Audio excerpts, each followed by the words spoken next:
My name is Jan Greenwood, and I'm the author of The Grace Giving Leader. Welcome to the Grace Giving Leader Devotional, Secret Number 6, Grace Withheld, Disempowers. You know, this is such a serious moment in our journey. When I came to this revelation, I have to tell you, my heart was grieved. I, in a moment, knew so many times in so many places that I, in effect, disempowered people I loved.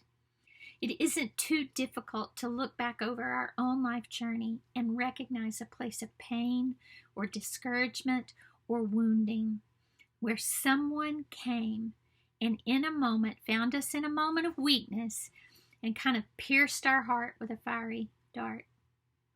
If most of our pain is caused by people who accidentally hurt us or who by neglect failed to meet our needs, just think about those situations where people intentionally wound. I have a little note here I wanted to share with you.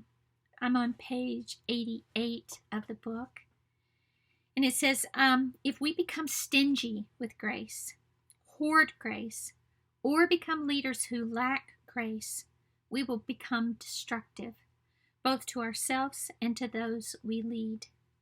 A lot of our relationship conflicts and pain are sourced from words, actions, or moments of withheld grace.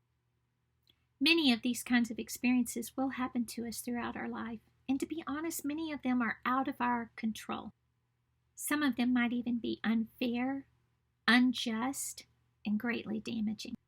Now, in those moments, you can make judgments and speak curses over the person that hurt you.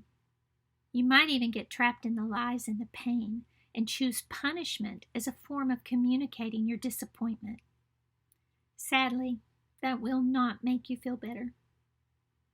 The good news is you have the ability to go to God and maybe a wise advisor, a counselor, a spiritual leader, and work through that pain, applying grace to the point of injury. I share this point with you, not to discourage you, but to give you hope. Because maybe, as I've been sharing, something flashed into your own heart and a moment of discouragement came back to your memory. I want you to know that God's grace is so substantial, so powerful, that even that moment where grace was withheld and damaged your heart, grace is powerful enough to bring repair and hope to that situation. It is the grace applied where grace was withheld that brings freedom and healing and hope. As we wrap up chapter number 6, Grace Withheld Disempowers, I want to challenge you to give thoughts to two things. Number 1, I want you to remember and review when grace was given to you and how it changed your life. And I want you to give thanks for it. Maybe you'd send a note to someone who was kind to you or empowering to you or supportive.